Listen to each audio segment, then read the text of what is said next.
This week on Strong Arm Sports Podcast, NFL Top 5's return. You, Spade, what? You don't think he's going to have a worse season?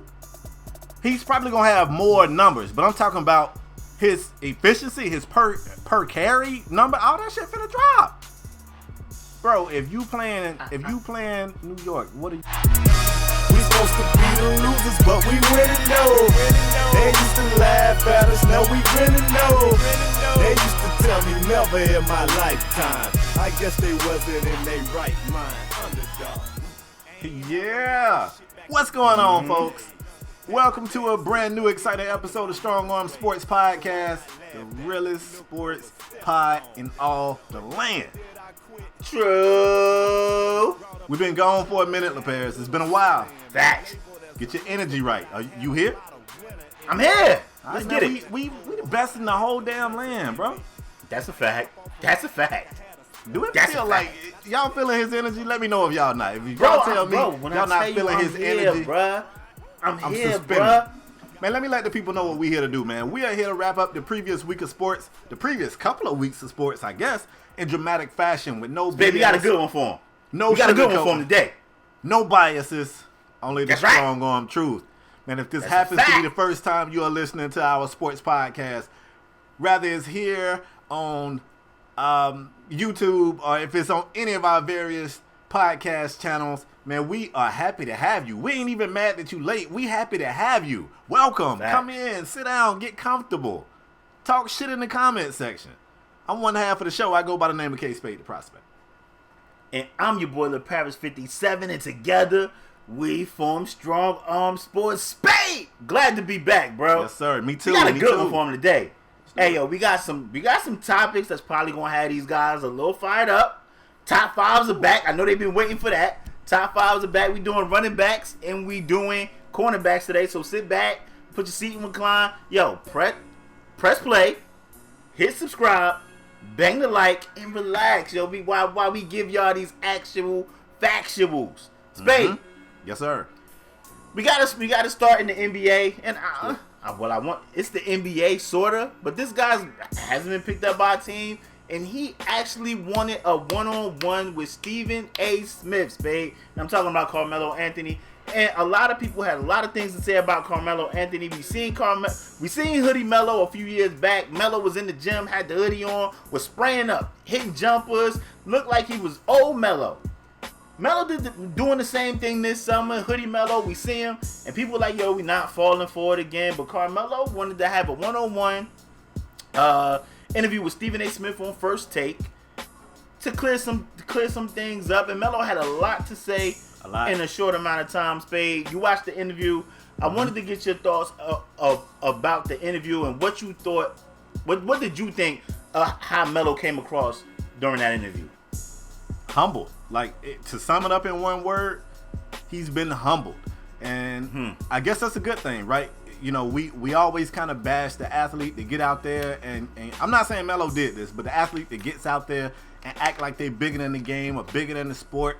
And, you know, I feel like the league, the association, they try their best to humble those types of athletes, whether it be deserving or not. Like, you can look back at some of the greats. I don't like the send-off that Allen Iverson was given. I felt like he was one of those guys that the league wanted to humble. And they'll try their best to break you if you that type of player, if they see you as that type of player. And I feel like they're doing the same thing to Melo. Obviously, I believe they see Melo as that type of player. I saw him as that type of player. And Melo, like you say, he reached out to Stephen A. and said, look, you know, I want to talk because I don't like the narrative around my name. I don't like some of the things that's being said, and I want to clear the air.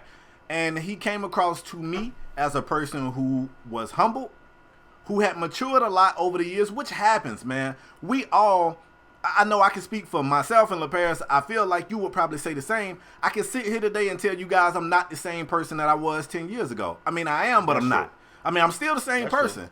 But I've matured. I've learned from a lot of my mistakes, and I've learned from a lot of other people's mistakes. I don't always have to be the one to screw up. I can see you screw up and say, ooh, damn. If that ever happened to me, I want to play that a little bit differently. And I feel like Melo did that, man. He addressed a lot of things.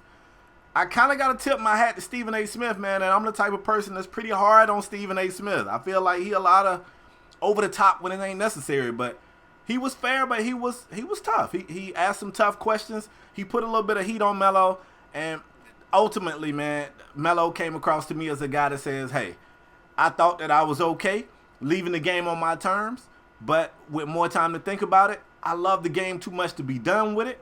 I want to play. I'm willing to do whatever it takes to join a team, and you cannot convince me that I can't make a 14-man roster on any of the teams in the league. You can't convince me of that, and hit me up. I'm talking with some teams. I want to work, and I want to play. And he spoke on a lot of things, LaParis. He spoke on his short stay with Oklahoma City. He spoke on his even shorter stay with the Houston Rockets.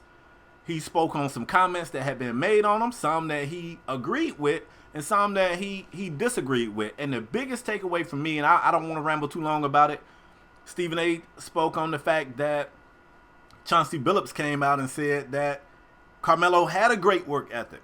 He was a great locker room guy. He did put the time in. He was the guy that went to practice. The only knock that Chauncey had on him, he said that Melo would rather score 30 in the loss than 20 in the win. He said if Melo scored 30 and they lost, he would be in the locker room picking guys up. Like, hey, we'll get them next time.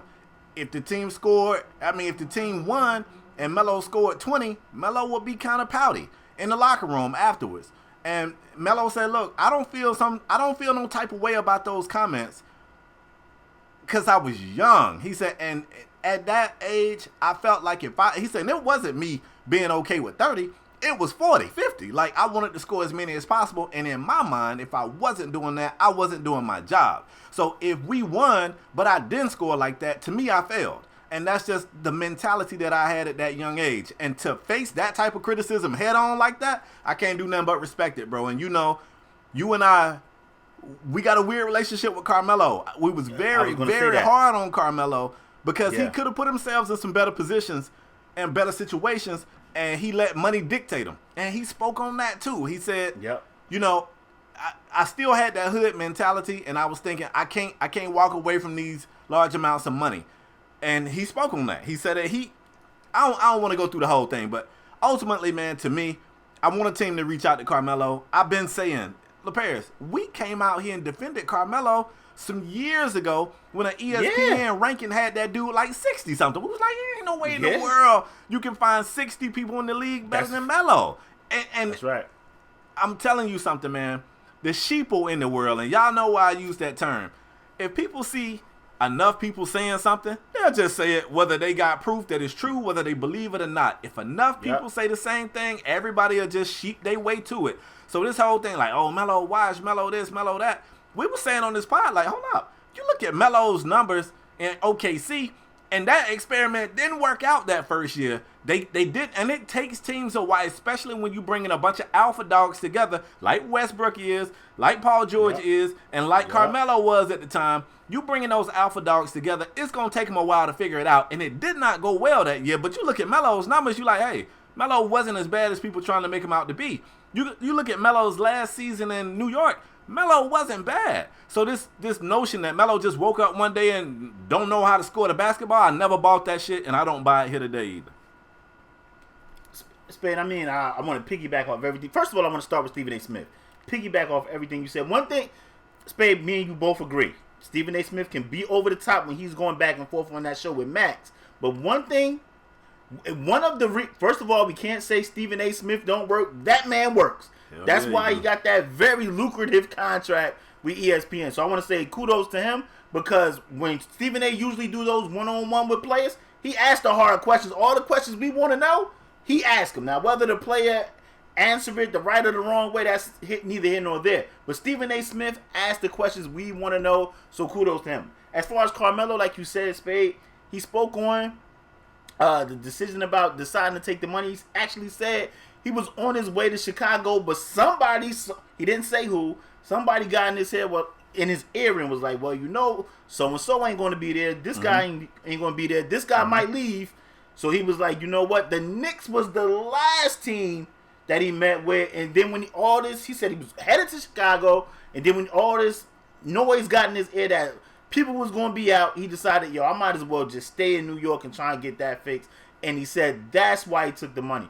Spade, I also want to state about Carmelo is, you know, I listen. We've been hard on Carmelo on this show about taking the bread and you know, you took the bread. We don't want to hear no complaints and all that. But I don't think this is that.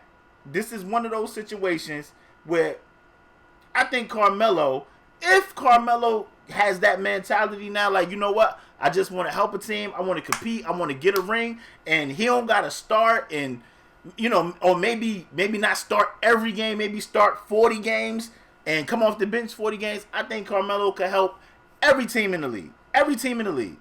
Every single one. But I gotta ask you, is this a case of Carmelo realizing, like, yo, this might be the last, this is the last dance. We at the prom, and this the last dance, and now I'm looking for, it don't gotta be the baddest bitch. I'm looking for any chick that wanna dance. Is do you get that feeling from Carmelo that he feel we at the prom and they playing Always and Forever, and this might be it? Yeah, absolutely. And I don't know if it's all Melo or if we need to get that credit to somebody on his team, but I get that impression that Melo was sitting back thinking, hey, I'm a great player. My legacy speaks for itself. You can look at, you know, my body of work and somebody's going to give me a call, and you sit there and at some point you thinking, holy shit, these some bitches about to play like I can't. I better take the bull by the horns. If this is the end, I'm not gonna sit back and quietly let you say I'm a locker room cancer. I don't work hard. I'm not finna let you say all that shit about me. And I think that's fair. I think that's fair for him to stand up for his name. Absolutely. The only thing I wonder, LaParis, and I hope I'm wrong in even thinking this, I wonder if the amount of time that he waited to come out and do this, I hope it don't bite him in the ass. Because I wonder if it's going to be perceived as what you just said. Maybe Melo been hearing all this shit all the time and just was like, I don't care. And now it's going to seem like a measure of desperation to just be like, no, I want to play. I get along with people. Right. I eat bologna now. And I wish he would have came out when he first heard this shit. Like, hold up, this is bullshit. I sent in my teammates. What you talking about? I get in the job, work. But I mean, that's how Spade would have handled it. I can't expect Melo to be me, you know. But I wish he would have did that shit a long time ago, bro. Because you and I was hearing this stuff, and I'm like, man, that's crazy. Like, people really talking like Melo. Like, come on, dog. You actually took up for Melo. I mean, I was about to say 2 weeks ago. It might have been 3 or 4 weeks ago. You was like, I don't like all the shade people throwing at Melo. Like we think Melo can still hoop. You actually said that 3 or 4 weeks ago. Yes, and it's crazy to me because I think I don't want to do this, but it makes me attack people like Chandler Parsons, who's still in the league. Even people like Vince Carter, who I love Vince Carter, but Vince is limited in what he could give a team right now, and you can't tell me that Melo can't give at least what Vince Carter's giving. Well, I still don't know what the hell Chandler Parsons giving somebody. I gotta ask you, Vince is okay with playing that 8 to 12 minutes a game. You think Melo? Maybe not 12, but let's say Melo get 15 to 20. You think Melo gonna be all right with that? Melo we know? I think now. Okay. And see, that came up in that conversation because Stephen A. asked him like, "Yo, people were saying like you weren't okay coming off the bench," and I kind of feel like this is bullshit. But Melo was like, you know, nobody talked to me about that, so now I wasn't okay with it because nobody talked to me about it. But if they told me they need me to do that, then I would have done that. Well, I think once you got wind of that, that meant that's what they wanted you to do, and you clearly wasn't okay with it. But sometimes somebody got to remove the steak before you be willing to eat bologna, and I think he's officially at the point where he's willing to eat bologna. Spen, I got to ask you, do you think the Lakers should take a shot at Carmelo? I think any team that needs a guy who can score the ball needs to take a chance on Melo. You can get him for pennies. You're going to get him for little to nothing, you know, in terms of NBA money.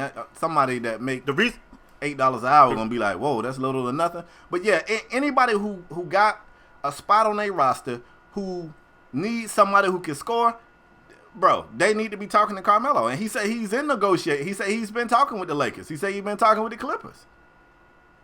I was going to mention the Clippers as well because I think at this point in his career he's trying to get a ring. He's trying to compete for a championship, get in the playoffs, a deep run in the playoffs. So I disagree. No? Really? I think OKC Melo, I think that guy wanted the ring. I think August, whatever date it is, 2019, Melo just wants to play, bro. I think he just want to play. Yes, he just wants to play. I could be wrong. I don't know. I don't know, Melo. I ain't never had a conversation with him. I'm assuming, he didn't say this, but I'm assuming at this point in time, Melo should be trying to get a ring. It shouldn't be about, who offered me the most money or playing time. If he can go, of course he want to play. But if it be like, yo, and I'm just throwing a team out there, like, don't take it with a grain of salt. But if it's like, yo, you can go to Orlando, you can start small forward or whatever, and you're gonna be the starter over here. You're gonna get 30 minutes a game, or go to the Lakers, get 20 minutes a game, and come off the bench.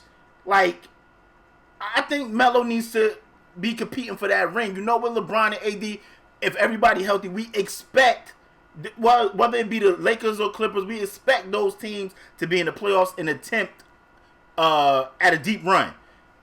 Yeah. I don't think the Melo need to be trying to go to no Orlando. And like I said, this ain't nothing I heard. I'm just throwing the team out there. I don't think you need to be trying to go to a team that's going to be like, yo, you starting and you getting 30 minutes. You need to be trying to compete for a ring. Yeah, but let me clarify what I said. I'm not saying that he's going to walk away from a contender for a team that's going to give him more minutes. I'm saying, like, in that same scenario you just painted, if he's got a 30-minute per game offer from Orlando and a 20-minute per game offer from L.A., he's going to L.A. because, for one, it's L.A. For two, his boy Brian is out there. And for three, they got a better chance of, like you said, making that postseason run. But I'm saying, I think if that Laker offer falls through and that Orlando offer is on the table, I think Melo just wants to play. I don't think he's going to be like, I'm going to hold out and see if something else come through. I think he just wants to play. And again, I'm not basing that off any fact in him talking. In that interview, that's what I heard. I heard a guy that just want to play. I'm rooting for Melo, man. I think he can still play in this league, and I hope he still gets an opportunity to be on the team. I agree. You know what? Let's move from that. Let's segue from Carmelo Anthony to another player in a similar situation. Kinda, not really. Let's talk about Jeremy Lin, man. What was they calling this guy? What was his nickname for a minute? Linsanity. Yeah. Linsanity.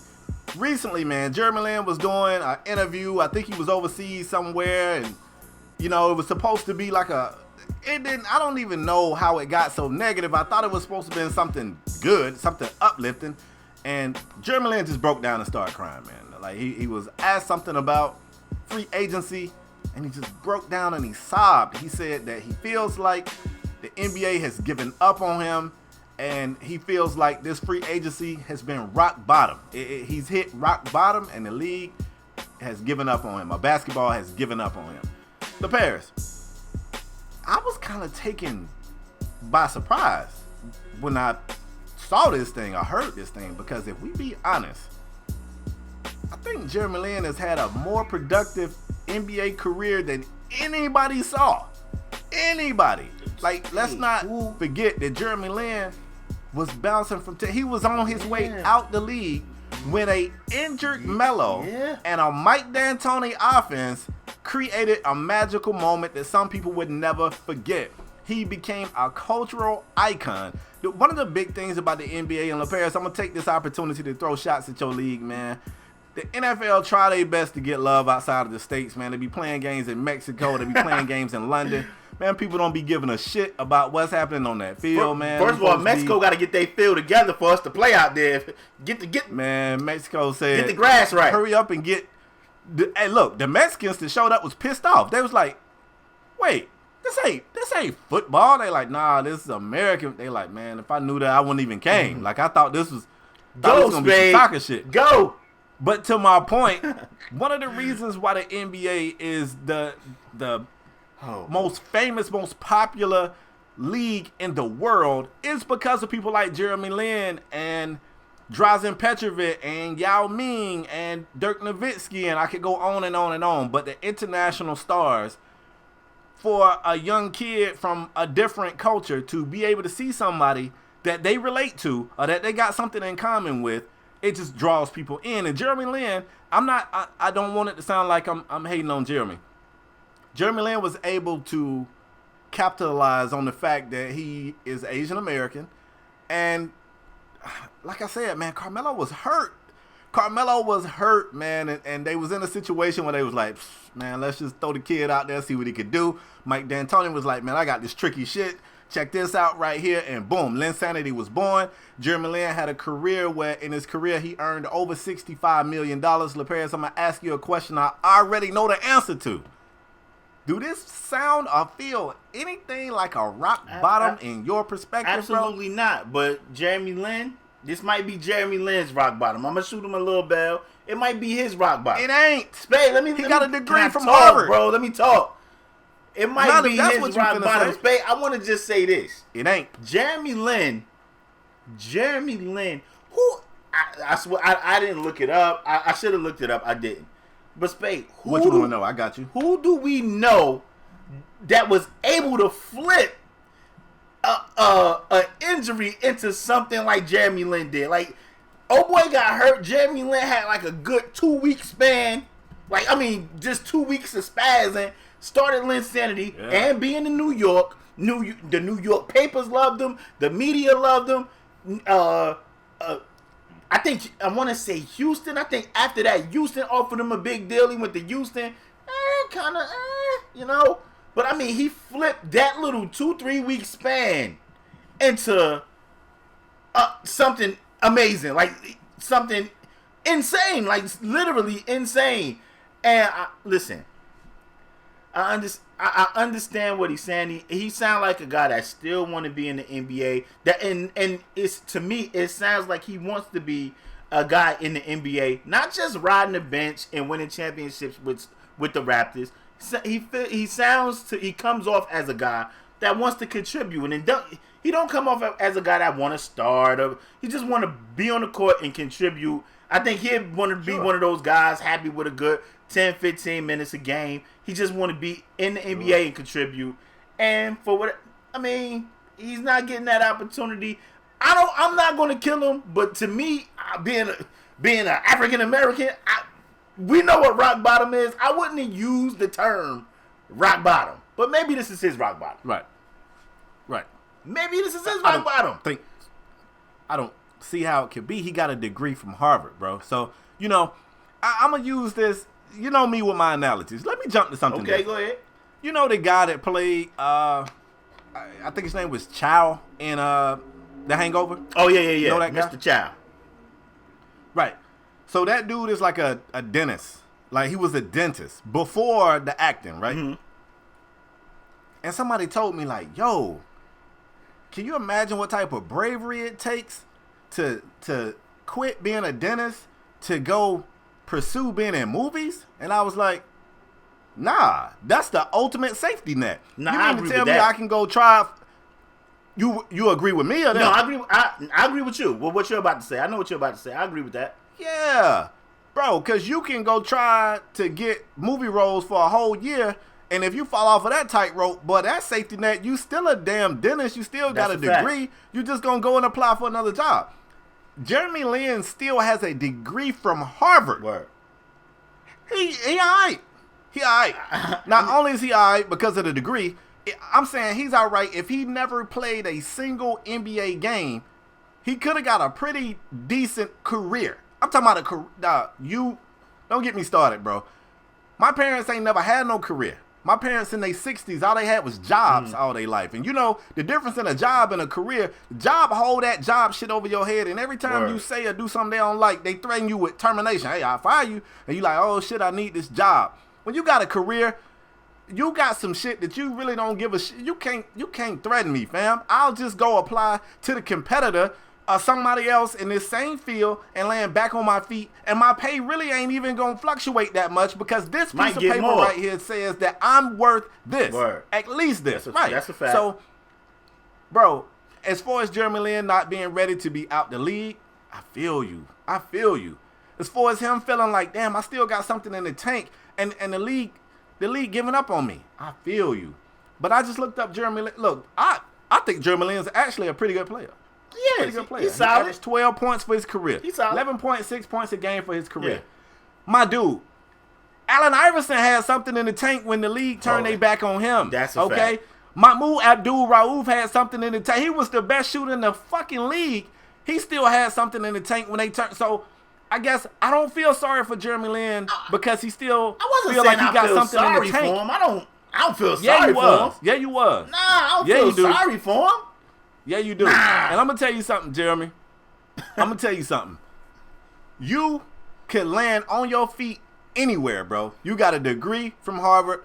Man, you could probably land on TV. You well-spoken. You do cool shit with your hair. You got dreads one day, a mohawk the next day. That shit is great for TV. You straight. You far from rock bottom. And I'm going to tell you this. If this is your rock bottom, bro, you have a life to die for. That's a fact. Because your rock bottom is higher than the kids in the area where I'm from. We can't even dream to have a ceiling as high as your rock bottom. So I don't feel sorry for Jeremy Lin at all, bro. I don't feel sorry for Jeremy Lin for one little damn bit. I mean, not at all. I mean, you'll be okay. He can get a job on Suits because he actually got a degree from Harvard. You know, Suits. You got to be. That's all it takes. Yeah, that's all it takes. You got a degree from Harvard. You can be in Suits. You can be a lawyer on Suits. About to be over though. But that's Suits true. about to be over. That's true. But I understand your point. I just think, like I said, I think it was his words. Rock bottom was the wrong word because it's people way worse than anything Jeremy Lin. Like his. I mean, it could be. I mean, could it be cultural? Maybe he used the wrong word, man. Maybe he didn't understand the word rock bottom. Stop it. Stop it, bro. He ain't just get over here. I'm just shooting him some Bell, bruh. Nah, Bell rejected. Let the Bell man rejected. Yo, what he really need to do is go play over there in China and go get that bag. Like, that's when he got so many options, bro. Do you think the Chinese league ain't gonna open their arms to hug Linsanity? Come on, man. What? Like, he can make so much bread over there. I don't even understand the crying, honestly. But I mean, everybody, you got the right to cry when you want to cry. I cry. I mean, I cry thug tears, but that's that's a little something different. What about the big three? The big three, but I mean, like I know you don't think Jeremy Lin can go get that absolute bag in China, bro? Absolutely. We just seen Nico get like $72 million from over. Well, I don't know where Nico signed that. I think he went back to Europe, but Nico got like $72 million over there. Somebody in the league, I want to say it was Greg Monroe. Somebody in the league just went and signed with a damn soccer team. What? Yes, bro. I'm gonna have to look it up. If Jeremy Lin don't take his ass somewhere and play ball, yeah, Jeremy Lin could definitely go to China and get the massive bag. If you still want to play, I mean, bro. Shit, Marbury said he ain't never coming back. I don't even know. Marbury might coach over there now. Marbury said he ain't never coming back. He the coach. Yeah, he the coach. Yeah, Marbury might sign you. Go talk to Coach Steph. Yeah, that's all I got, bro. Listen, I ain't gonna kill Jeremy Lin. I ain't gonna kill him. I actually do think he is a solid player though, but I think he's been a solid player in the NBA. And like I said, Linsanity being in New York, that just definitely gave him a massive wave, like tsunami wave for him to capitalize on. And he actually did that. And I don't think Jeremy Lin come across as a dumb guy. So I guarantee you Jeremy Lin's still sitting on M's. Like he got money. Money. I said I was through. But I'm not. Let me go back in. Jeremy Lin also got a YouTube channel that's partnered that he got over 400,000 subscribers on. That he do videos with other big YouTube person. Man, Jeremy, sit down, bro. Sit down. I don't want to hear that shit. Wow, Jeremy Lin partner. I don't want to hear that shit. You don't need to be partnered though. I don't want to hear that. Wow. I'm sorry. I'm just too old school, man. Okay. Like even with my kids, bro, when my kids say nah, I'm not gonna relax. I'm turning up. When my kids say shit to me like they think they got it bad, I make my kids look. I told my kids the next holiday season, like Thanksgiving or something like that, I'm making my kids feed the less fortunate. I want my kids to see what the rock bottom is. My kids ain't nowhere near no damn rock bottom. I agree with that. And my kids ain't nowhere near no Jeremy Lin. So, don't say rock bottom to me. So you think don't cry to me.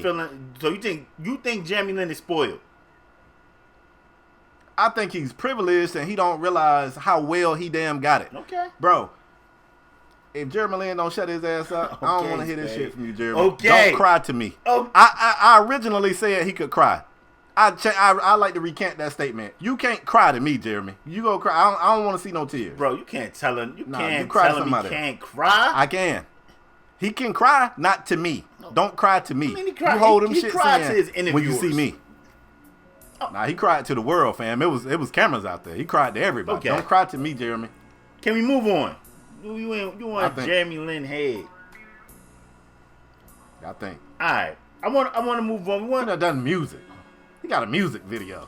I'm sorry. Go. I want to move on and talk about two guys that got contract extensions, and we talking about Draymond Green signed a 4-year, $100 million extension with the Warriors, and we got to talk about CJ Mccollum. He got a 3-year, $100 million deal extension with the Portland Trailblazers. But it got me to thinking. Okay. I ain't gonna ask you if these guys worth it because you worth what you can get. So I'm not about to even play that card. I'm gonna ask you mainly about the Blazers, because when CJ got this deal, I seen a lot of people talking about the Blazers saying, yo, I think the Blazers really got a shot this week. They made some moves. They let some bad contracts go. They got Bazemore. They got Whiteside. They made some acquisitions. They keeping Dame. They re-signed Dame. We talked about that on a previous show. And they kept CJ McCollum. Spade, I gotta ask you, do you see Portland being better than they were last year with the new acquisitions they made? And two, could Dame and CJ be a Wall and Bill situation? Do you see Dame and CJ as Wall and Bill West Coast? I think we've always drew those lines, haven't we? I've always seen Dame and CJ I don't know. as the Wall and Bill of the Western Conference. Always. When Wall and Bill were healthy, that was always the debate. We used to always, like, when we did our top 5 PGs, Dame and Wall always, like, CJ and Bill was always. So I've always drawn those. Matter of fact, to be honest with you, I think for the first time, probably in ever, I think I got Dame and CJ above Wall and Bill for the first time. So now it's the only time that I don't draw those lines, because I think depending on whether or not Wall can get back to game form, I think that Wall and Bill is looking at what they should have been across the way, what they was expected to be. I actually think the Wall and Bill experiment is over. They trying to blow that up. Well, I think they trying to blow that up. And with me saying that, I'm saying, do you think that's gonna be the case with Dame and CJ? Like, can that type of backcourt work? And Spade, before you go, I think this season, we spoke on this on previous shows too. This is the best season. This is the best season for them to get things together and make it happen. Absolutely. Because, like, you know, KD going out of Golden State, Clay, we don't know when he's coming back. I mean, so if they're not going to have a better chance than they have right now, I feel. I agree. How do you feel about that? No, I agree. And I'm looking at their team, bro. They won 53 games last season. They finished second in their division. They added Hassan Whiteside. Rodney Hood, who gave them a huge boost off the bench down the stretch, has got added to the starting lineup now. You got to wonder how that's going to change the dynamic. You know, who's going to step up and be that guy off the bench? Is it Super Mario? Maybe Bazemore. They got Bazemore. I still think I like Mario. I like Super Mario. Okay. And we also still don't know when or how Yusuf Nurkic is going to return. If he, you know. So yeah, how you gonna play Nurk and Whiteside? I'm not saying at the same time, but how you gonna manage those minutes? Well, I'll tell you what, if Nurk healthy, what you do is you tell Hassan to sit his ass down. That's what you do. I don't know, Spade. This is a contract year for Hassan. We seen what he did in the contract year with y'all. Oh, well, that's true. I mean, the good news is they're gonna get a good look at Hassan before Nurk is ready to play. So you're gonna kind of know, you know what I'm saying?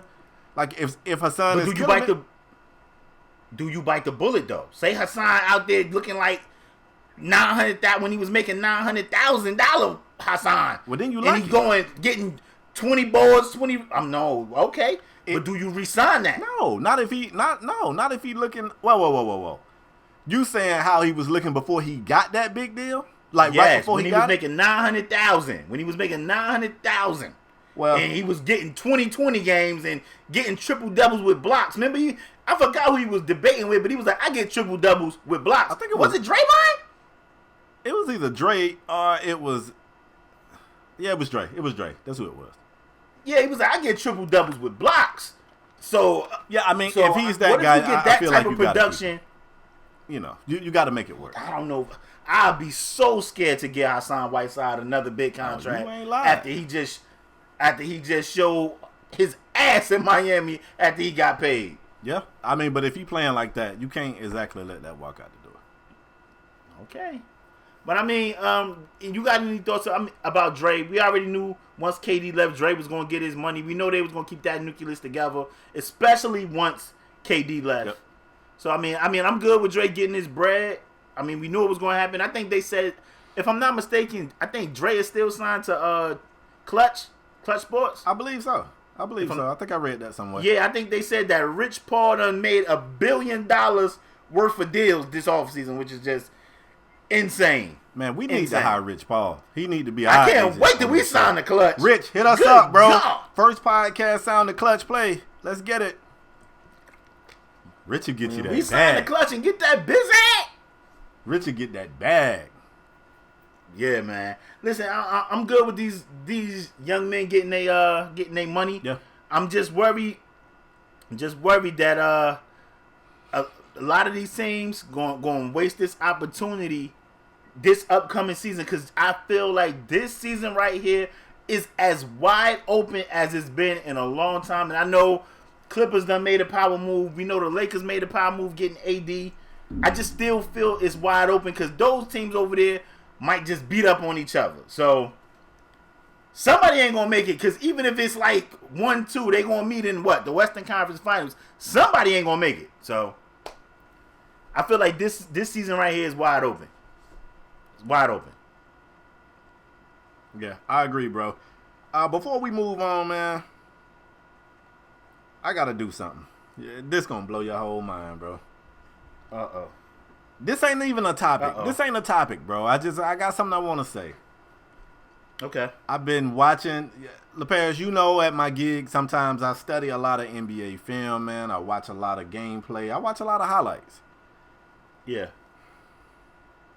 I was very critical of something, and I want to go back and undo it. I am now drinking the Kool-Aid. I now think Westbrook to Houston. I'm excited for this thing now. I've been watching. What? I'm telling you, I'm drinking the Kool-Aid now, bro.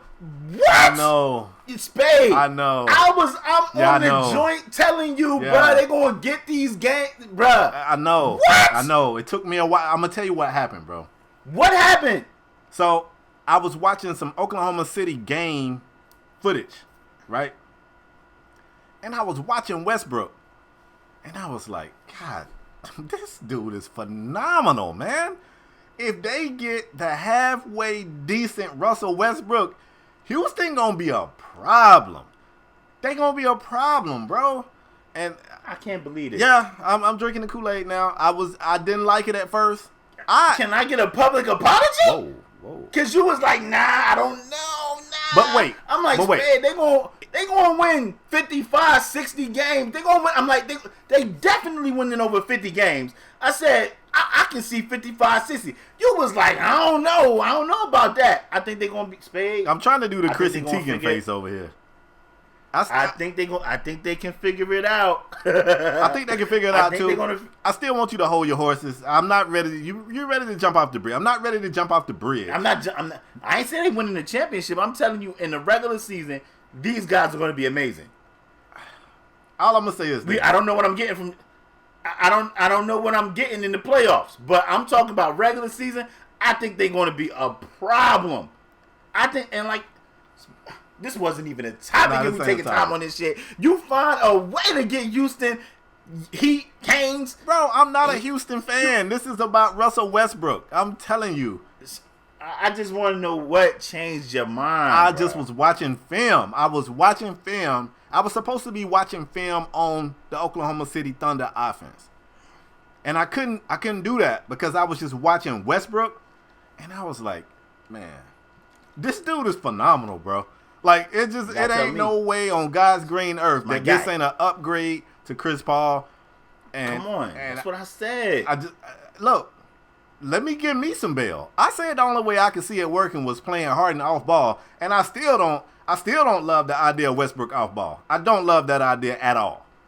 But boy, let me tell you, if they Mike, Daryl Moore, if y'all can figure this shit out, I'm excited. I will be watching some Houston games. Okay. And you was gonna watch anyway, but I just want to say I wouldn't, man. I went and bought the Miami Heat package. I can't get nothing but Miami Heat games. I get every game. This guy. That's all I get. All right, let's move forward. I just want to say that, man, because I eat bologna now. So I was right, y'all. Whoa, the NBA dude. This the NBA dude, though. I was right. Stop it. Sometimes you ever buy an album and you don't really like it? Nah. And then who buys albums? Who buys albums? What year is this? You buy albums. I don't. Let it be somebody from Jersey that you support, and you cop 2 of them. Don't make me put you on blast. All right. That's a fact. Because ain't nobody buying Ransom albums but you. Okay? So let me. That's a fact. Let me go ahead and put that out. I cop the lock shit too. That's a fact. Yeah, you cop it. I cop 2 Chic Luchas, 2 Styles, 2 Jadas. Yeah, that's don't a get fact. up here and act brand new. I gotta support the homies. Like you don't be that's telling a fact. me, yeah, man, I'm gonna go through and scoop up 3 Ransom albums. Hey, don't do it, because I copped this raining in the gym too, okay? Oh, well, that's fact. I copped it. All right, that's fact. I copped this raining in the gym too. Let's move forward on that note. Let's go to the NFL. Finally, the league decided they're gonna give us something to talk about. It only took like 9 months. What did I tell you? A woman can have a whole baby in the time we've been waiting to get adequate NFL news. 9 months. And we ain't even talking about no injuries because people been dropping like flies. Well, if that's all the news y'all got to give, that ain't worth for shit anyway. Yeah, injuries, we got news. Injuries is what you... Come on, bro. What is this, NASCAR? You just here for a car wreck? That's it? Bro, we ain't even... Come on, bro. Yo, this list up here don't even have that. Golden Tate is suspended 4 games. That's not what Sterling Shepard. I think his name's Sterling Shepard from the Giants. I think he tore a ligament in his finger. Bro, that's and not Corey what we Coleman, want to the hear. other Giants wide receiver, he's out for the season. I think he tore his ACL. Giants receivers is depleted. But shout out to Vision. Vision told me, I see y'all week 1 because the Giants play the Cowboys. He told me, see y'all week 1. Boy, anyway, Saquon, boy. That's what they know there. Speaking of the doggone Cowboys, I want to talk about your team. Okay. Your running back, Ezekiel What about him? Elliott. Is he in camp? On vacation in Cabo. Is he in camp? Nah, he on vacation in Cabo. All right, well, he about to get an extended vacation. LaParis, what's going on with your running back? What's the situation? Educate the people. Why is he upset? Why is he holding out? Why is he not there? Are y'all gonna make it right? We need answers. He got 2 years left on his deal. Okay. He want to get paid. So he decided to hold out. He went to Cabo in Mexico Y'all ain't paying to him? work out at some $1 million facility. They said it's Cabo. That facility in Cabo got one of the best workout facilities ever. So he's just down there getting in shape. It ain't no big deal, bro. Okay, y'all. You know they say people. They say when people lying, they voice get high like that. That ain't no problem. Are y'all gonna pay the man? That's all I want to know. Let me say this, Spade. Me and you had this discussion a few weeks ago. We was talking about Melvin Gordon. The way the league, Spade. If you have a son, if I have a son, I'm not gonna let him be a running back, bro. Cause the way the league look at running backs now, it's not what you want to be, man. You're not gonna. It's not what you want to be. Huh? You're not gonna let him. Nah, don't be no running back, Spade. Spade, you told a story on this podcast a long time ago about Eric Berry. And what did Eric Berry father tell him not to be? A quarterback. Exactly. But that's not. He became a safety and became one of the best safeties ever. Spade. The way the league looking at running backs now, they thinking, you know what? These dudes got a high turnover. We use them and abuse them and we kick them to the curb. Do I want us to pay Zeke? Absolutely. But Zeke people saying he want Todd Gurley money. We just seen Todd Gurley get paid. Spade, we're going to talk about top running backs later. I can't wait to hear what you said about Todd. Can't wait for you to tell the people what you said about Todd Gurley in pre-production. But the way the running back position is, you get used and abused and they throw you away. Do I want us to pay Zeke? Absolutely. I want us to pay Amari. I want us to pay Dak. I want us to pay our corner. I want us to pay them backers. I want us to pay everybody. But the way the NFL is set up, it's not set up like the NBA, where you can go over the cap to keep your own players. It's a hard cap. The number is the number, and it's going to be tough to get if Zeke get Gurley money and Dak going to get 25, 30 million, and then we just seen, well, we're going to talk about it in the next time. We just seen what the wide receivers getting. So if Amari Cooper get any type of money close to that, we're going to lose that defense. We're going to have to start cutting old linemen, the clear cap, and that's not the move, man. So the way the NFL is set up, if somebody got to be the one to go, it's going to be the running back, because they feel it's easier to replace that than any other position. Even for Zeke. You're going to see why I got Zeke on my list. I love Zeke. Do you want y'all to pay the man, bro? If it was me, I'm cutting the check. I'm paying everybody. Well, if it's me, I'm paying everybody. Pay everybody. Because Zeke, bruh, I think he's still got enough arrow. I think he only getting better. But maybe they feel, you know what? Maybe it's 50% of the old line. I remember before the draft when they was like, yo, we might take Zeke.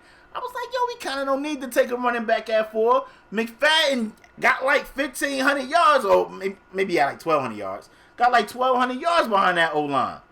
But they feel listen, we drafted 2 running backs this year. This can be the gift and the curse for Zeke, because he holding out, getting the young guys more reps. We took the dude Weber from Ohio State, and we took, I think, Pollard. I think he went to Memphis, if I'm not mistaken. You getting these young guys these reps with the starting unit, and they saying that this kid Pollard is tearing up camp. Now you gotta take that with a grain of salt. You know what I mean? It's not a live game, but you give a dude the opportunity, and sometimes people just grab the mantle. So it can be a gift and a curse. Zeke can hold out, and it can work out for him, or it can hold out, and somebody else could take the Rams and be like, "Yo, we don't need that dude." So if it was me, I'm paying them, but I'm not. I'm not an owner of a $5 billion team. I would assume these guys know what they're doing. That's an assumption I'm not willing to make. Just because these guys are in powerful positions don't mean they right. Don't mean they making the best decisions. And I'm going to be honest with you. If y'all think y'all drafted another Ezekiel Elliott, then y'all got a big-ass surprise I didn't say we drafted another Zeke. I'm saying, Spade, what if one of these guys could give us close to his production? Well, I mean, do y'all care? Y'all had a guy that was giving y'all close to that production when y'all drafted him. I know. That's what I said. Okay. That's what I said. All right. What's your thoughts, Spade? What is your thoughts? I mean, bro, I don't want to jump ahead. We're going to talk about running backs, but hands down, I got Zeke being one of the best running backs in this league.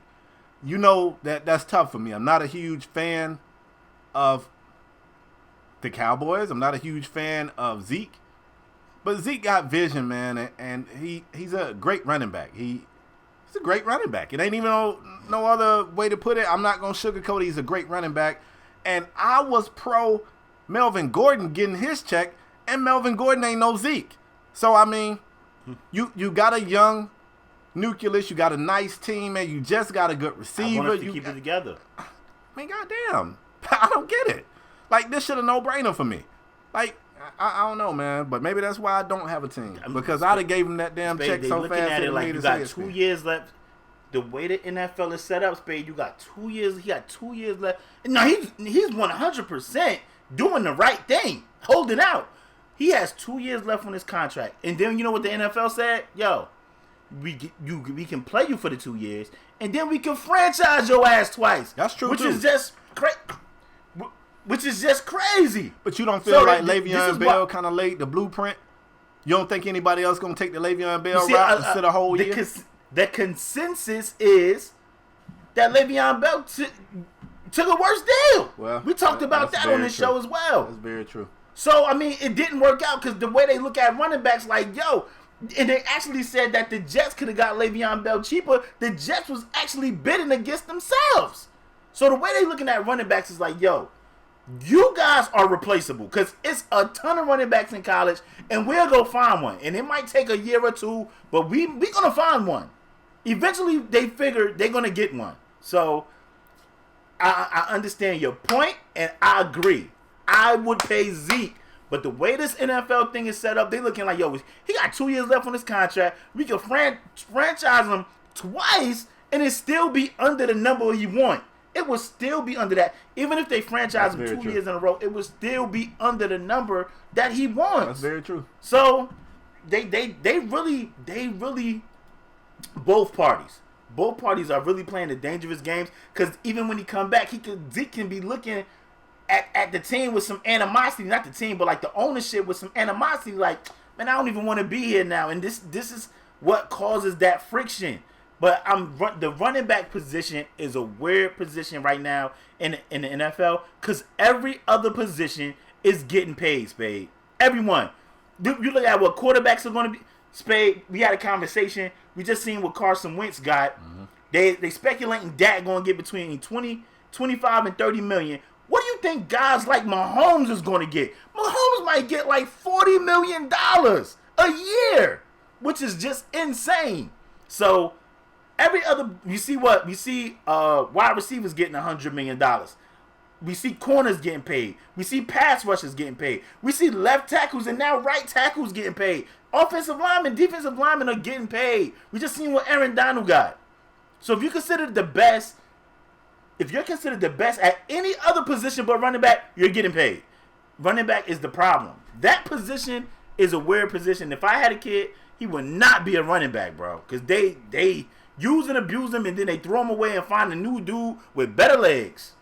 That's true. I mean, that's true for now. You know, the league go through trends, so who knows? It might be completely different. I don't know if we'll ever get back to that. I don't mean to cut you off, bro. No, I don't know if we'll ever get back to that. Man, when we grew up, it was only one running back. You got all of Barry, you got all of Emmett, you got all of Thurman Thomas, you got all of them. Like, it wasn't. I mean, like somebody busted a long run, they'd take him out for like one play, and then he was right back in there. But now it's a lot of this. They want 2-3 backs. It's a lot of different. The league has changed. It's changed. Everybody else is getting paid except that running back position. I want to see how this play out though, but I'm rooting for Zeke. I hope he gets paid. He deserves to be paid. I agree. You ready to move on? Yes, sir. We're talking about people getting paid, bruh.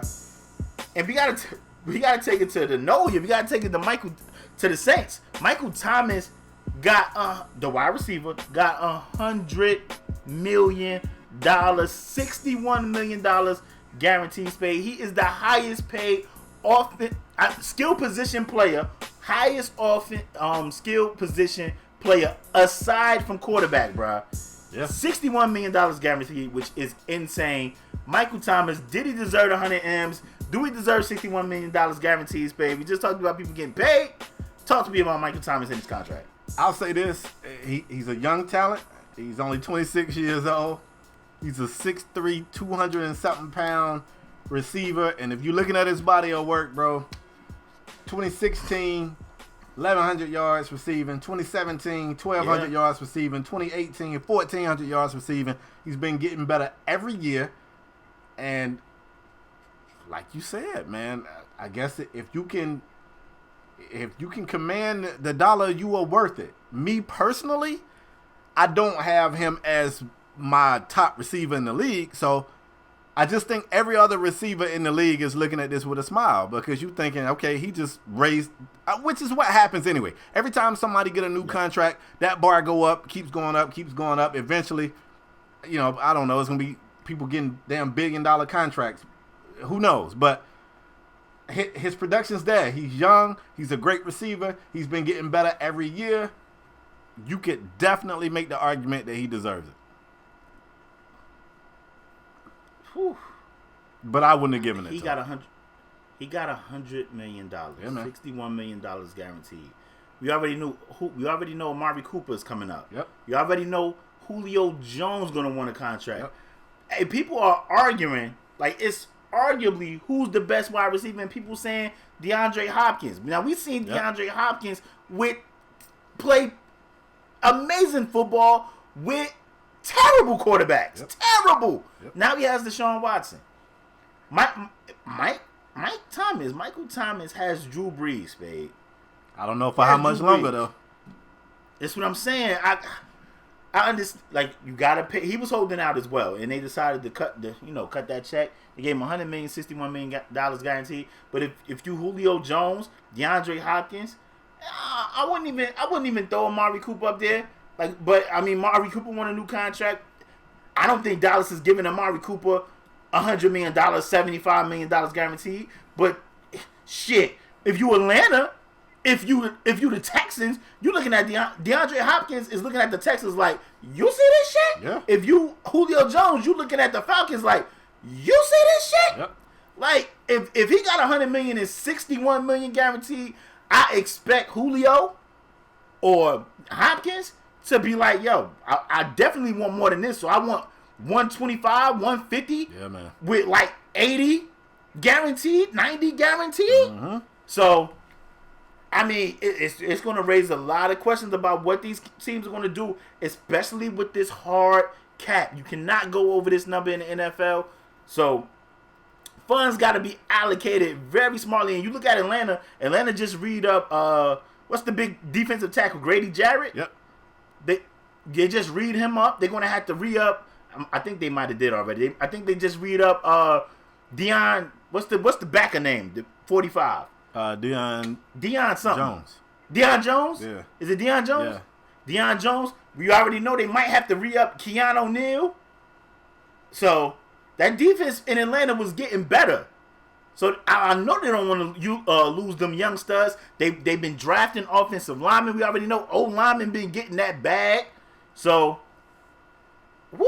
I think Julio and DeAndre Hopkins are going to demand major money, and I know Julio. He wants a contract right now. Yeah, he do. Julio was like, I'm not going to hold out, but I want a contract right now. Yep. So I expect Julio's number to be higher than Michael Thomas. Yeah, I agree. Sheesh. I Spade, every other position is getting paid except running back. I mean, we seen Ty Gurley get that bag, and we're going to talk about that a little later. But we can move on to the next topic. Let's do it, man.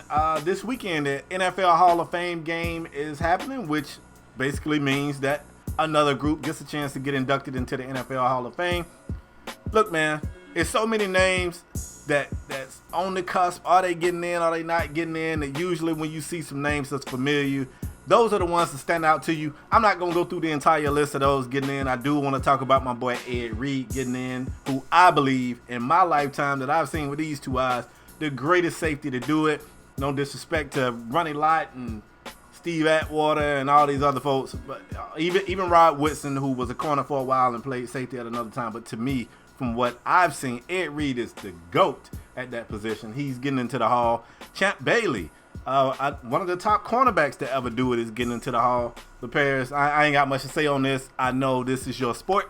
Any names out there that stuck out to you other than the two? Of course, you disrespect the big uglies. I gotta give a shout out to Kevin Mawai, who the center that got in, been doing it for a long time. Big offensive line center, been doing it for a long time for the Jets, the Titans, Seattle, getting it done. Shout out to him for going in. You spoke on Champ Bailey, Spade. Champ Bailey actually said, you mentioned Steve Atwater too. He actually said Steve Atwater should be in the Hall of Fame. Champ Bailey said that. And I agree. Steve Atwater was really one of the hardest hitting safeties I ever seen in my life. Mm-hmm. Numerous Pro Bowls, if I'm not mistaken. I've Super Bowl champion, by the way. I actually feel like Atwater should be in, but kudos to Champ Bailey. It's crazy because Ed Reed said during the Hall of Fame game when they was doing Hall of Fame game came on Thursday. It was terrible, by the way. It was the Broncos and somebody. It was the Broncos and somebody, but it was terrible. Drew Lock looked terrible, by the way. Drew was stink, right? Yeah, he looked terrible. But Ed Reed actually said when they interviewed him during the game, he said, man, you know, it brings it to perspective about like people that passed on you, and he's like Charlie Casserly. He called a Spade. I feel like you gotta have that to be a great, like an Ed Reed, like a Michael Jordan. We see Michael Jordan at his Hall of Fame joint just call out everybody and invited them. Yeah, invited them to see the show and then called them out. Yeah. Michael Jordan told his sons, I would hate to be y'all. Like, So you feel I would sorry hate to be for y'all. Yeah, that's crazy. But I feel like to be a great, like a Ed Reed or like a Michael Jordan type of player, you gotta have that type of chip. For him to still know that dude Charlie passed on him in the draft and then said on live TV, I don't even know how he is still doing this, and he passed on me. He was like, I don't even know how he's still drafting folks and, critiquing talent when he passed on me. Damn. That's what he said, bro. Like, I don't even know how he's still doing this. But I feel like to be a great like that, you have to have that type of chip. And Spade, I know Ed Reed went to the U, but Ed Reed was really, I mean, he's the best safety I've ever seen, man. Some people may argue Troy. Polamalu. Troy was great. I got Ed Reed. I got Ed Reed greater than Troy. I was going to say, Troy was great. I got Ed over him, but Troy was great. Ty Law was on that list as well as Tony Gonzalez, who both of those definitely. guys Tony Gonzalez speak for themselves. I mean, I always like to hear these guys' speeches because they say good, they talk about their family, they talk about their upbringing, they talk about their time in the NFL. And one thing that these guys all say they miss is the camaraderie in the locker room. And, it's just good to see guys like, Ed Reed, Champ Belly. Guys, I mean, Spade, we was watching these guys in college. We old enough to have watched these guys in college. So it's good to see the next generation come up and them to inspire, the young dudes that's playing their positions. But Ed Reed, Champ Belly, they are really, Tony Gonzalez, Ty Law, Kevin Mawai, some of the dudes that are the best to do it, man. So shout out to them. Yes, bro, don't disrespect the big uglies, bro. Bro, I don't know that guy. Bro, if you walk by him on the street, you'll know it was him. That's not true. I know him. I would. You won't. Relax. I would. I won't. Yeah. I say, excuse me, big dude. Get out the way before I piece you up. I would know him. That's what I'd tell him. Yeah, but when we was playing Mutt, you was like, yo, you got a Kevin Mawai card? I was just looking for the number on the side, the rating. Just give me somebody with a high number on the side. That's all that matters. I ain't take the time to learn no names. You ready to move on? Yes, sir. This is it. This is what y'all been waiting for. Well, hype. We are starting top 5. Spade, where you want to start? You want to start with corners or running backs? Let's go running backs. Spade, give them the criteria how we rank these though. Let me let y'all know. Look, it's a formula that we use to come up with our answers for these top 5s. We take a little bit of their performance from last season. We do look at their stats from last season. We look at whatever roster changes they had. If it was a good running back and he got some better pieces on the offensive line, we factor that in. And lastly, we use a little bit of a prediction measure, which means that we be just guessing, all right? So sometimes we feel like, hey, this guy had a big season last year, but I don't think he's going to have that good of a season this year. Or I think this guy's going to have an even better season this year. We take all 3 of those formulas, boom, we come up with our top 5s going into the season that hadn't even started yet. We ain't even seen these guys, so that lets you know we really predicting something here. We trying to. But Perry, should I give them the next line? It ain't no right or wrong at this point. Hold on, let me give them some more. It ain't no right or wrong at this point. Now, you can definitely come back later during the season and be like, oh, Spade, you said this guy. That would kind of make you a jerk to do that, though, because the season's over and you got all the information. But you can leave your top 5s in the comment section with your chest out. Definitely do that. Be proud of your list because, hey, we all kind of guessing right now. All right? Say it with your chest. With your chest. Don't be typing in no small, font. Word. Say, I feel like the Dolphins got the best quarter. If you want to say that. What? I'm just saying. What? Bro, relax. Spade, I got drafted by the Dolphins in the Madden League. Who you got drafted by? I got drafted by the damn Denver Broncos, bro. I was sad. Oh, I mean, Drew Lock looked terrible, so you could definitely take that job. Yeah, but I wanted to play for a good team. Who? The Dolphins? The Dolphins. Stop it. Spade, let's start with running backs. Let's have some fun. Let's do it. I'm gonna let you go first. Oh. I want you to give me an honorable mention if you have one, and give me your number 5. You talking about an honorable mention? I ain't even got a number 5. What? Bro, look. You supposed to be a professional, bro. Running backs was tough for me, man. Running backs was tough. Why? Because it's a bunch of question marks, and I don't know who is. I don't know. Okay. All right, check this out. So for my running backs, man, as I do every year, that number 5 spot was very, very, very tough for me. It's been some shifting around. There's some players that might not be playing. They might not be healthy. I don't know. I kind of want to do something crazy right here, bro. I want to do something. Yeah, I want to do something crazy. Jump. Can I jump? Jump. Can I get crazy? I like crazy, Spade. You know who I got at 5, bro? Who, Spade? I think I got Joe Mixon at 5. I think I got Joe Mixon. Listen. Bro, I don't know. I don't know if any other running back on that team is durable enough. He gonna get the bulk of the carries. AJ Green is gonna stretch the field. He gonna keep the box light. AJ Green actually hurt too. We ain't even mentioned that. He's hurt. He gonna be ready he gonna be ready. Bro, I don't have anybody that I want to put over him. I tossed around McCaffrey, but to me, McCaffrey's more of a receiver out of the backfield. I'm sorry, Christian. You run the rock too. I think he had 1,000 yards last season. Bro, I don't know. And I'm going to be honest with you. You want me to tell you who my honorable mention was? And if you think that was a reach, my honorable mention was Nick Chubb. Oh, my God. I'm sorry. Lord help him. I'm sorry, bro. Every year I go after David Johnson. I didn't feel like I could go there this year.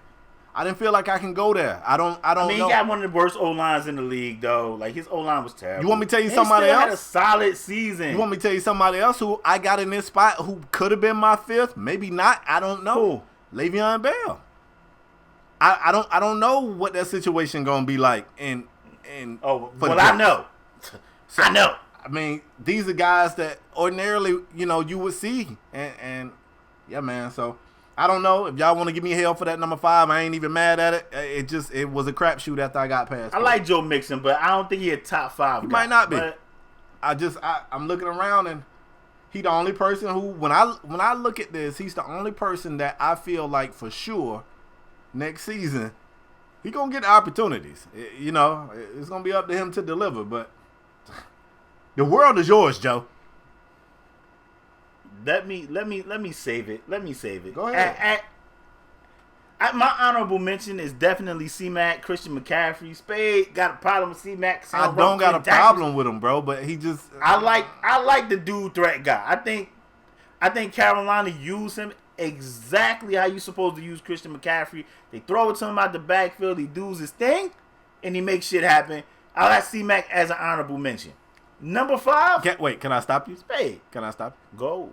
Christian McCaffrey don't run but like 60 yards a game. He averaged like 60 yards rushing a game. You know that, don't you? Yes. I told how many times I gotta keep telling you? Like 62 yards a game get you 1,000 yards. Okay.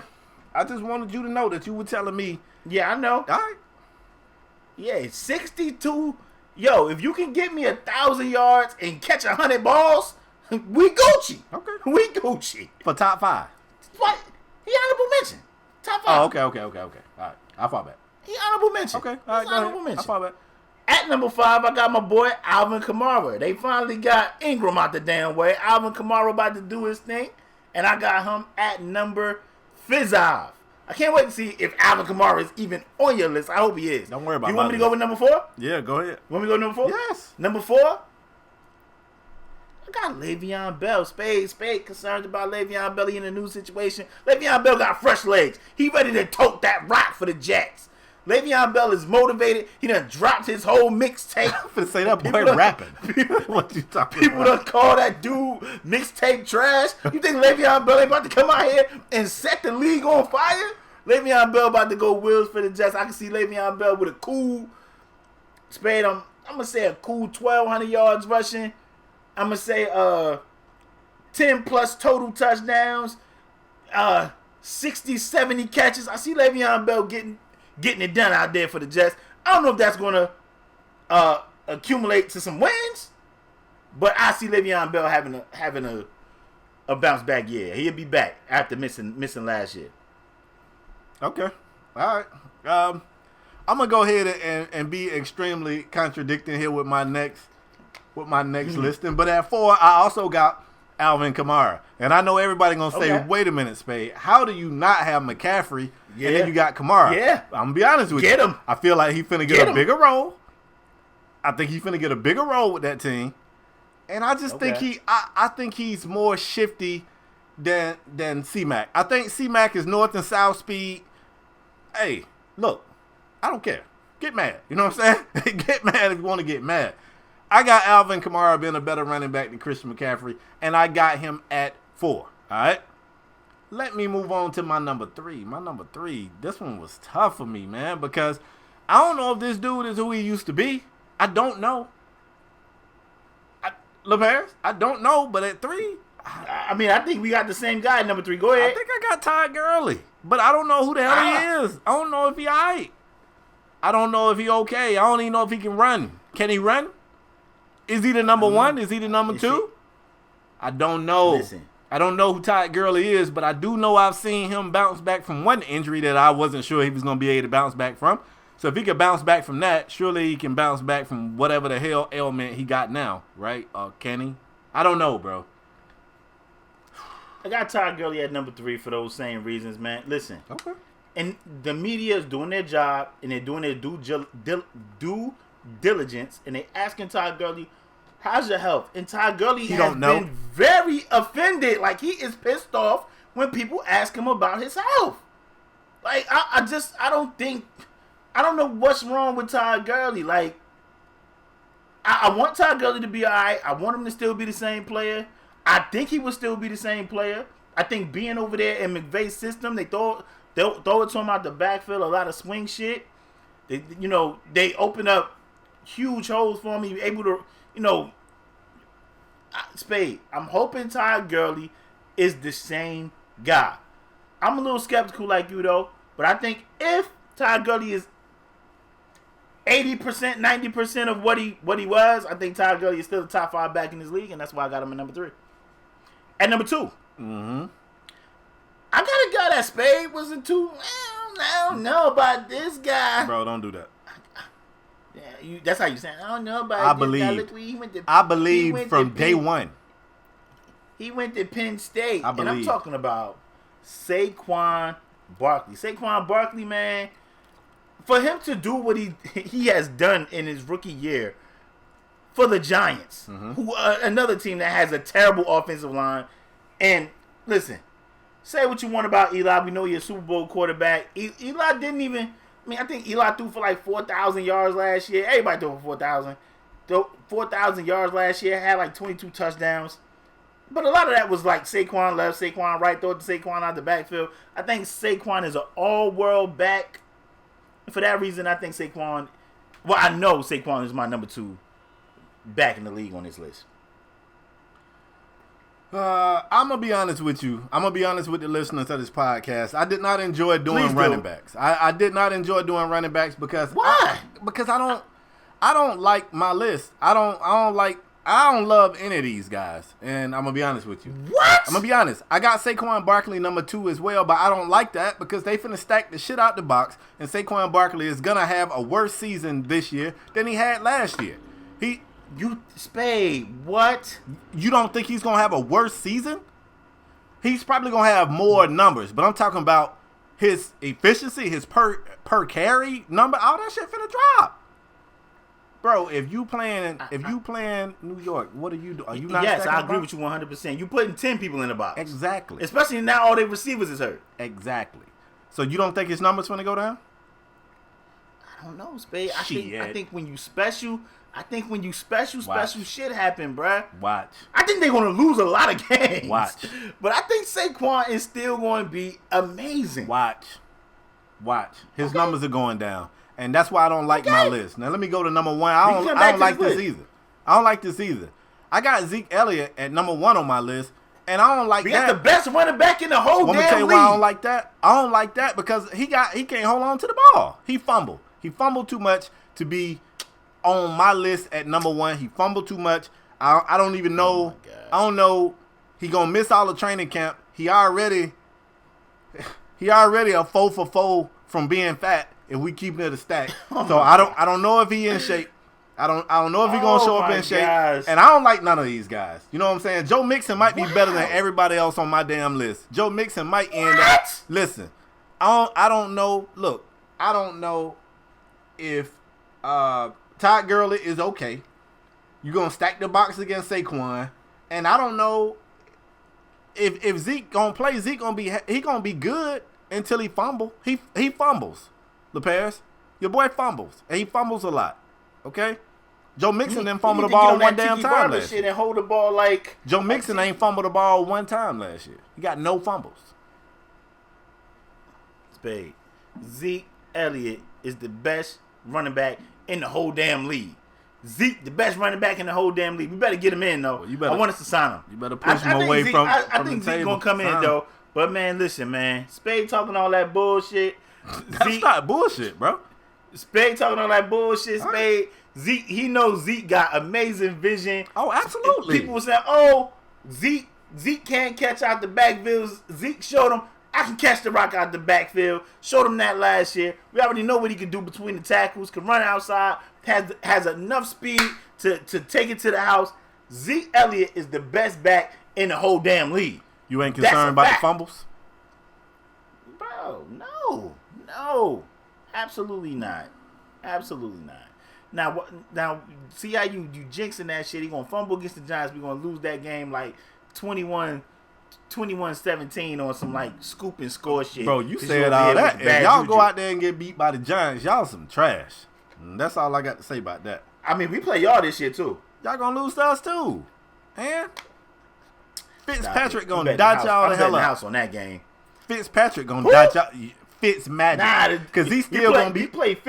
We play y'all like game 4 or 5. By then the Magic gonna be I was say that. Yeah, he might not even still be the quarterback. Yeah, 4 or 5. It's gonna be a 5. That's gonna be the game he get pulled on, like a 5 interception game.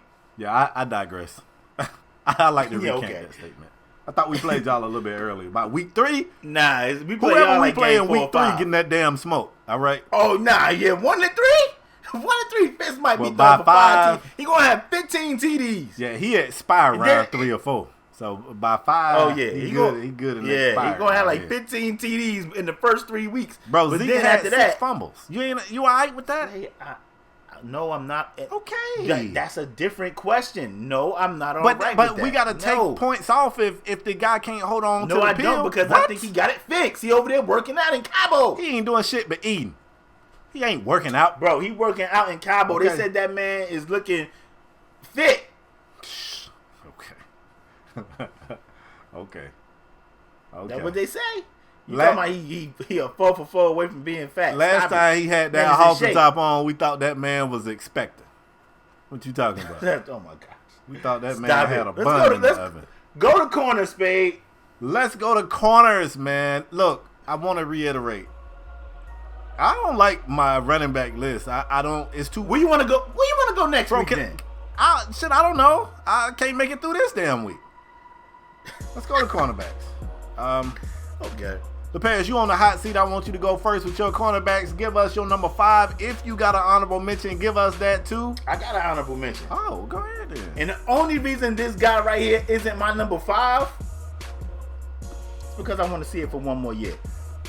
And Spade, I don't know if you remember when the Cowboys drafted Byron Jones, they had him at safety. I said, yo, I don't know if you remember, but I said on this show, I wish they put him at corner. Mm-hmm. That's where I feel he was best at. Yeah, I remember. They put him at safety. They put him at free safety, and then he was kind of shaky. Sometimes they played him in the slot, and I didn't like it. I said they need to put him outside at a corner. They did that, and he was a Pro Bowl player. Byron Jones is my honorable mention. Only reason he's not number 5 because I want to see him do it consistently on year after year after year. If he do the same thing, become that same type of player he was last year, this year, he would definitely be on this list next year. At number 5, I got a guy, Spade, that I feel like is on that projection that I want for Byron Jones. The kid has been getting better every year. And I'm taking it down to the Noya, and I'm talking about Marshawn Lattimore. I feel like this dude is a top 5 corner in his league. This kid do not play. He accepts the challenge of defending the top guy. And you know, when you accept that challenge, sometimes it don't go your way. You are playing against the elite of the elite. But he doesn't back down from that challenge. And I mean, it's a 50-50. It's 50-50 when he's on that guy. So Marshawn Lattimore is definitely number 5 on my list. And I just want to say, Spade, cornerback was a tough position because it's There's so many good corners in this league. Shout out to Humphrey from Baltimore. That's another kid that could have been an honorable mention or in the top 5. I can't wait to see what the supporters of this show, who they have as their top 5, because, I mean, it's so many good corners in this league, Spade. But who do you have as honorable mention or in number 5?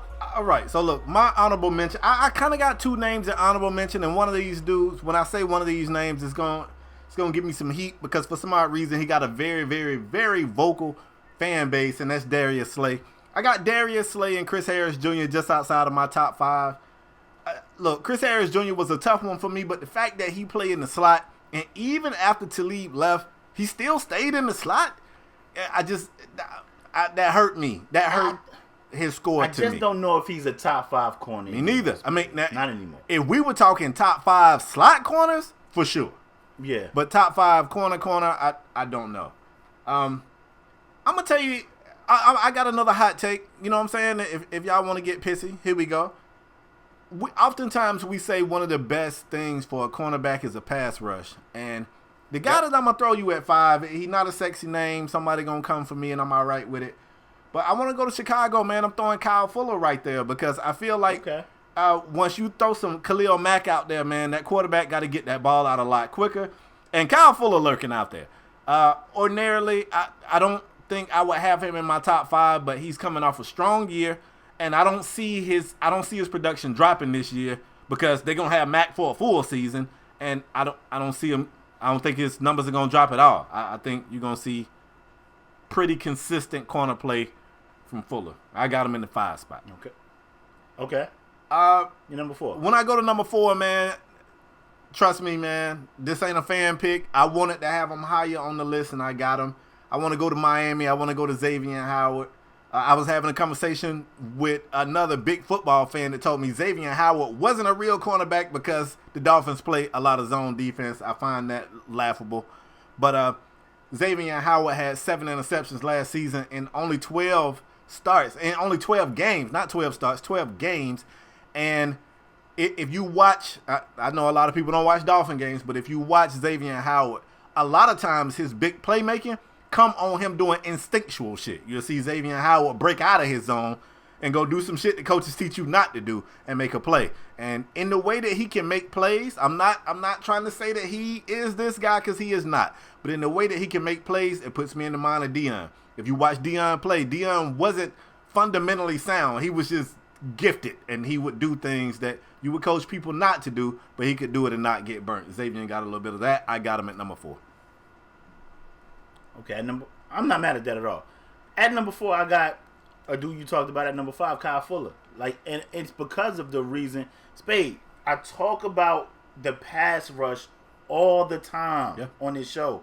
I say a pass rush make decent corners good and make good corners great. And I feel like having Mack, come on, man. Listen, the way the Bears attack the quarterback, I don't see any drop off. I don't think Kyle Fuller will have any drop off at all. And I mean, you look at that division over there. They're gonna, he's gonna get tested. Look at the wide receivers over there in that division. You got Adams. You got my man, both of the dudes from Minnesota, Thielen and Diggs. So he's gonna get tested over there. Listen, I think Kyle Fuller has showed that he is to be reckoned with in this league. And I feel like having a full year of Khalil Mack and training camp and the way they attack the quarterback, I expect another big year from Kyle Fuller. I expect him to be back in the Pro Bowl again. Kyle Fuller. At number 3, I have your boy Xavier Howard Spade for all the reasons you said, man. And I'm gonna tell you what, man. I don't zone corners, man corner. It doesn't matter to me. Can you play football? Spade, a lot of times when I do my top 5, let me tell you what I do. I say, yo, can I take this guy, put this guy there, and would that guy still be good? And I think, listen, the whole league runs zone because let's be honest, babe. 9 times out of 10, nobody can defend nobody in man, but with the way the rules are. Yeah, it's getting tougher and nobody tougher. can. So, come on, man. So, I saying he's not a corner is just crazy to me. Listen, he had a great year. Like, what'd you say? He played 12 games? 12 had games. 7 picks? Yeah, man. So that showed me yo, don't bring that shit over here. Yeah. Take that shit to the other side over there. Don't bring it over here. Xavier Howard, I have him as the number 3 corner in his league, man. Oh, my number 3 is a staple on this list year in and year out. I know that a lot of people not as high on this guy as I am, but even though his team is awful, I think they played, if I'm not mistaken, they was in like the top 3 in percentage of zone plays last year, which is also a staple of, like, we can't really get a pass rush out there. Like, playing zone that much is pretty much a staple of saying, hey, we can't get pressure on the quarterback. And I'm talking about none other than Patrick Peterson, man. Patrick Peterson is a great man corner. We know he's a great man corner. You got I got Pat Pete on your list? I do. Pat Pete is still on my list, bro. And I know it's a lot of new names out there. Everybody going to throw all these other names. I'm telling you. Don't let the fact that the Cardinals are ass distract you from the fact that Pat Pete still is a guy that you don't want to throw to. I promise you. He's a physical corner. At number 3, At number 3, I got Pat Pete. Trust me, dog. Pat Pete is still that guy. He ain't the number 1 corner in the league anymore, but he is still a top 5 corner in this league to me. Trust me. Okay. All right? Okay. I'm going to go on to number 2. This guy right here is coming off a hot season, and a lot of people probably got him number 1. I'm one of those folks that if you are a blip, and I don't want to say he's a blip. Let me fix that. He's not a blip, but I'm not so sold. I mean, I'm clearly sold because I got him number 2 in the damn league, but I don't have him number 1. LaParis, you probably going to have this guy number 1, but of course I'm talking about Stephon Gilmore, who is another physical corner, man. He has ball hawking tendencies. Obviously, if you watch the Super Bowl, you saw him make an amazing play, and he's kind of made a reputation for doing that, man. I got him as the number 2 corner in the league. You don't like that. You don't like that. It's all right. It's all right. Spade. It's okay. You're actually wrong. It's okay. You're actually wrong. It's all right. I have Gilmore at number 2. I have Gilmore at number 2. I mean, listen, Spade. I'm shocked to hear that. I think being coached. I mean, we seen Gilmore was with the Bills. I definitely think being coached up by Bill Belichick has helped this game a whole lot. Absolutely. I feel like he's definitely one of the top 2, top 3. However you want. I think the top 2, top 3 list, I think is all probably, the same couple of guys, like the same handful of guys. Yep. But I definitely feel like Gilmore has definitely taking his game to the next level. And I think we've seen that in the Super Bowl, man. He made big plays in the Super Bowl. I feel like Gilmore is going to take another step being in that defense another year. And, I mean, you look at Coach Belichick, man. Boy, when he decided to take somebody away from you, one of the guys he sent over there is Gilmore. And that's why that man is number 2 on my list. At number 1. I know a lot of people going to have a problem with this, Spade, because a lot of people was like, yo, he's not a number 1 corner. He had a bad year. That's not true, man. Spade, a lot of people got a problem with Jalen Ramsey still being the number 1 corner in his league. I don't. I'm going to tell you why. Jalen Ramsey, people saying he had a... Say it again? I am shocked by you right now. Nah, Spade, first of all, he had Florida State Seminole. That's first. Wow. For Spade, people said Jalen Ramsey had a down year. If you look at the stats from 2017 to 2018, the stats are damn near identical except for 1 interception. What changed is the Jaguars stunk. They stunk. Yep. The pass rush, it wasn't Saxonville. They wasn't getting after the quarterback like they were before. It wasn't Saxonville. And, I mean, I told y'all about that pass rush. It matters. But Jalen Ramsey still had a productive-ass season and still, in my opinion, is the number 1 corner in this league. Jalen Ramsey.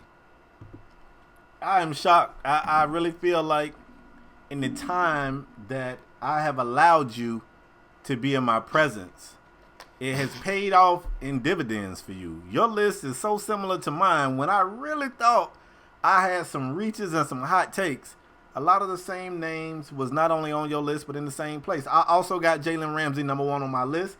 I've been high on Ramsey for a minute. I realized that a lot of people starting to fall off of Ramsey, but I'm going to tell you what I like about him. First of all, that kid is physical.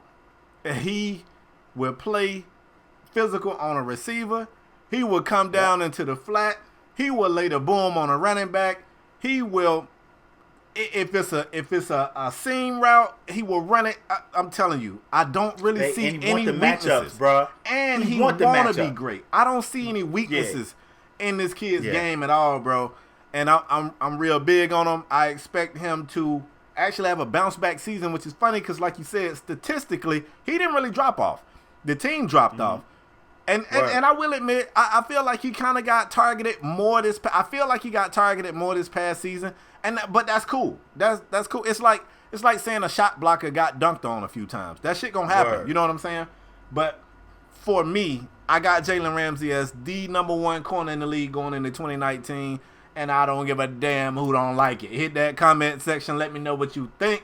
LaParis, I mean, you are welcome, bro. I have shared my knowledge with you. Look at you grow. They can leave their top 5 running backs, their top 5 corners, in the comment section. I don't like my tweet us some, let us know. I'm a little Pat Pete still there. Pat, boy, don't make me mad. Pat Pete. Listen, man, I don't know what's people's problem with Jalen Ramsey, man. Like you that kid and I told you when I look at these type of lists, I say, yo, I can take Jalen Ramsey and put him on any team, and I'm still gonna have Jalen Ramsey. It ain't gonna be like I remember when the Cowboys won the Super Bowl against the Steelers and Larry Brown was the MVP of the Super Bowl. And I mean, like, I think it was Neil O'Donnell. I might be messing the quarterback up from the Steelers. I want to say Neil O'Donnell threw Larry Brown like 3 interceptions. And then he got a big contract with the Raiders, and that was it. Like, he just fell off the face of the earth. But you can take Jalen Ramsey. I feel like all these guys on these lists, you can put them on any team, and we still going to have that guy. He's still going to play phenomenal, So, I mean, got a problem with the list? Leave your thoughts in the comment section down below. Leave your top 5 running backs in the comment. First of all, if anybody don't have Zeke as the number 1 running back in the league, somebody going to have Saquon. I'm pretty sure. If they don't have Zeke as the number 1 running back in the league, it's probably because they don't want their running back to fumble the ball 6 times a season. Wow, Spade. So, you think people going to have Gurley at number 1? Only if they're a Rams fan, because like it's just question marks. It's question marks on Zeke. It's question marks on Saquon. It's question marks on Gurley. It's just question marks everywhere with running backs, bro. Question marks on no Saquon. It is because not on his ability, but his numbers are finna drop, bro. I get what you saying. They going we gonna find out. Watch Joe Mixon mess around and be the best running back in the league this year, and you gonna have to come on this podcast and apologize to Joe. And I'm gonna jump Joe Mixon. And you know what I'm gonna do? I like Joe Mixon. Nah, no you don't. So don't be trying. You got a draft coming up. You taking Joe Mixon number 1? I ain't taking him number 1 here, but I'm taking him out of all the running backs. I'm taking him out of the top 5. Okay. And you know what? Wow. You know what you're gonna do? I'm gonna jump off the screen and I'm gonna give you the solo box, and you're gonna have to solo box apologize to Who Dey Nation. Joe Mixon is going to be the best running back in the league. I'm saying I wouldn't be shocked if that happened because I don't know what's going on with the quote unquote big 3. I don't know if Todd Gurley even got 2 knees. He might only got 1 knee. I don't know. Saquon finna face. You ever played the Horde on Gears of War? Yes. Saquon finna face the Horde, and then Zeke a hell of a back. He just can't hold on to the pill. He can't hold on to the pill. And you can't be the number 1 guy fumbling 6 times a season. You can't. I gotta take points off of that. I'm more strict than you. You know, you just anything goes for you. If you was a coach and your players was out there giving a half-ass effort, you be all right with that. It's all right. You can just give me half-ass effort if you want, team. It's all right. It's okay. But I don't want no half-ass effort. We got the best running back in the whole damn league. Until he get a ball to the other team. If he get me 1,800 rushing yards and 10 TDs, 6 fumbles, I'm willing to deal with, bro. Especially if you're getting 400 touches. He getting 400 touches. He getting 300 touches. I mean, you got to factor in the catches, too. Okay. If you all right with it, I guess. Spade, before I close the show, you got anything else to add? What are you saying? I wonder if when don't talk about the Heat, the Canes. No. I'm finna talk about the Falcons. I wonder if back when the Falcons was running their wheels off of Jamal Anderson, was they okay with him fumbling 6 times a season? But they was running the has lights off that. And he dude. still wasn't fumbling no 6 times a season.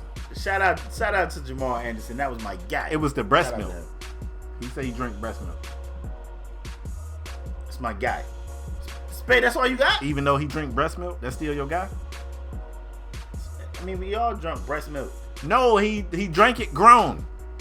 He was grown. He drank breast milk as a grown man? Yes, he was on MTV Cribs and he had breast milk in the refrigerator. He said that was his secret. Jesus Christ. Why? Whose? Not why. That's not the question. The question is whose. Oh, wait a minute. I think Jamal Anderson from Jersey. Hold on. Let me look that shit up real quick. Bro, whose breast milk? That's the question. His wife's, I would assume. So she just, what they call that? She just lactated forever? And ain't that what they call it? Lactate? Yeah. A woman don't just produce breast milk all the time, bro. He had it all the time. From New Jersey. No more. No. No. What is he doing? Should have known. And I this said, I think he's answers from Jersey. everything.